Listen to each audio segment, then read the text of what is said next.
Oh, ini proyek strategi nasional, itu semua bohong. Sekali lagi apa? Bohong.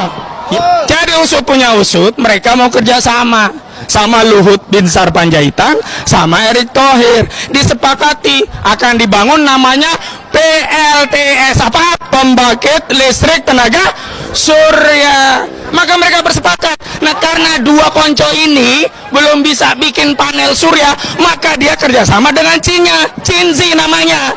Lahannya di mana? Datanglah Tommy Winata, nih gua punya HGO, pakai, tapi HGO lagi bermasalah. Kerjasamalah dengan Otorita Batam, kemudian distempel oleh Jokowi menjadi proyek strategik nasional. Nah, karena diberi stempel proyek strategis nasional, itu tidak perlu lagi belanja kepada penduduk, nggak peduli pada penduduk. Yang penting ini masuk proyek strategi nasional, kusur. Solim apa Solim? Jadi sejatinya proyek strategis nasional itu adalah proyek untuk cariin lapa oligarki untuk berbisnis dengan merampas tanah rakyat. Ya, Colim apa Colim? Saya ingin menegaskan kepada saudara-saudara saya yang ada di Rempang dan Galang bahwa saudara-saudara kita di sana adalah saudara-saudara kita yang sah memiliki tanah itu. Karena itu ketika mereka membela tanah mereka, membela kampung mereka, membela rumah mereka, membela harta mereka, kemudian terjadi represivitas terhadap mereka, mereka melawan dan akhirnya mereka menghadapi kematian karena membela tanah mereka, membela kampung mereka, maka Nabi Muhammad SAW telah memberi gelar apa? Syahid. Tapi bagaimana kalau aparat yang ditugaskan ke sana, TNI yang ditugaskan ke sana, Polri yang ditugaskan ke sana, Satpol PP yang ditugaskan ke sana, kemudian berbuat zalim kepada saudara muslim, kemudian dia terjadi apa hukumnya? Mati sia-sia, ini terlaknat. Karena itu saya memberikan nasihat kepada saudara-saudara yang ada di militer, saya memberikan nasihat kepada saudara-saudara yang ada di kepolisian, saudara-saudara yang muslim yang akidahnya la ilaha illallah Muhammadur Rasulullah, maka berhentilah berbuat zalim kepada saudara sendiri. Jangan ikuti komando pimpinan kalau komando itu akan berbuat zalim dan mencelakakan Anda baik di dunia maupun di akhirat. Takbir. Jadi sebenarnya kasus Rempang dan Galang ini seperti apa nih? Saya kasih ya ringkasan sederhana. Ini saya kutip dari Gugun Pragianto, pengamat kebijakan publik. Sederhananya biar kita nggak pusing, oh ini proyek strategi nasional, itu semua bohong. Sekali lagi apa? Bohong.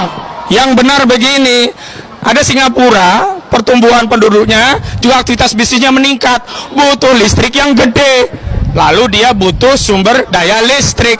Listrik Singapura nggak mau disupport dengan PLTG yang pakai bahan batu bara, karena itu bikin Jadi yang bikin polusi itu PLTU-nya Luhut bin Sarpanjaitan, bukan motor-motor, mobil-mobil yang nggak seberapa ini, begitu. Jadi usut punya usut, mereka mau kerjasama sama Luhut bin Sarpanjaitan, sama Erick Thohir. Disepakati akan dibangun namanya PLTS, apa? Pembangkit listrik tenaga surya. Tapi lu kagak mau kalau yang membangun dari Singapura, perusahaan Singapura. Kenapa? Gak dapat cuan. Maka yang bangun adalah perusahaan dari Indonesia. Perusahaannya adalah perusahaan punya Luhut, BTS, sama perusahaannya Erick Thohir. Ya, perusahaan Erick Thohir itu dimiliki oleh kakaknya Boy Thohir. Maka mereka bersepakat. Nah, karena dua konco ini belum bisa bikin panel surya, maka dia kerjasama dengan Cinzi namanya. Nah, dia yang akan support panel surya. Kemudian mereka sudah sepakat, ada yang support panel surya, ada yang bikin pembangkit, ada yang akan jadi buyer Singapura. Lahannya di mana? Datanglah Tommy Winata, nih gua punya HGO, pakai, tapi HGO lagi bermasalah. Kerjasamalah dengan Otorita Batam. Kerjasamanya itu nanti di atas HPL Otorita Batam akan dibangun HGO, dan di atas HGO itulah dibangun proyek Eko Rempang City. Nah, karena kalau Tommy mau membebaskan lahan di situ, kan harus belanja nih, datengin penduduk, nah Bu mau saya beli tanahnya boleh nggak mau, kan susah. Maka kemudian distempel oleh Jokowi menjadi proyek strategik nasional. Nah, karena diberi stempel proyek strategis nasional, itu tidak perlu lagi belanja kepada penduduk, nggak peduli pada penduduk. Yang penting ini masuk proyek strategi nasional, ada HGB, ada HPL, ada HG-nya, kusur. Solim apa solim? Jadi sejatinya proyek strategis nasional itu adalah proyek untuk cariin lapa oligarki untuk berbisnis dengan merampas tanah rakyat. Ya, solim apa solim? Nah, karena itu sekali lagi kita harus ada di pihak rakyat, bisa berada di pihak saudara-saudara kita di Rempang dan Galang. Jadi itu saja yang bisa saya sampaikan. Dan yang paling penting saya tegaskan, mengutip apa yang disampaikan PBNU, saudara-saudara kita di Rempang dan Galang itu syar'i sah pelaku pemilik tanah.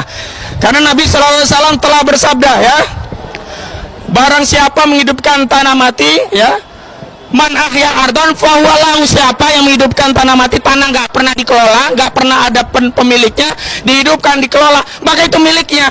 Dan kakek buyut orang-orang di Rempang dan Galang ini yang pertama menghidupkan tanah mati. Maka dalam fikih ini disebut dengan ihya. Dan PBNU sudah tegaskan, siapa saja yang merampas tanah yang sudah ditinggali rakyat bertahun-tahun, mereka menguasai dengan cara ihya, maka hukumnya haram.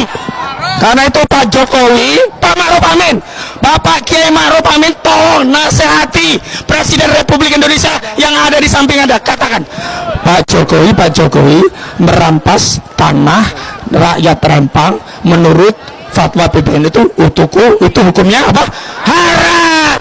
Dan ingatkan kepada Pak Jokowi sebagaimana pengingatan dari Pak Ma'ruf Amin yang mengatakan orang yang bohong akan membawa ke dosa, dan orang yang dosa akan masuk neraka. Nah, Pak Jokowi ini bohong.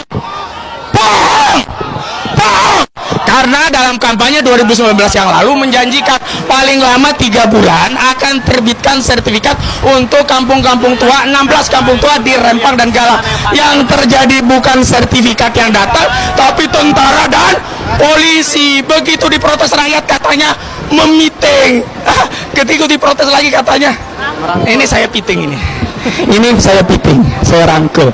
Jadi sekali lagi saya ingatkan kepada Pak Panglima TNI, Anda memang sudah meminta maaf, tapi sebagai bentuk tanggung jawab Anda kepada institusi Anda, saya harapkan mundur Pak Panglima TNI, Pak Yudo Margono, mundur. Kasihan TNI, jangan bikin jarak antara TNI dengan rakyat, kasihan tentara, karena ulah Pak Yudo Margono. Demikian, Assalamualaikum warahmatullahi wabarakatuh. Waalaikumsalam.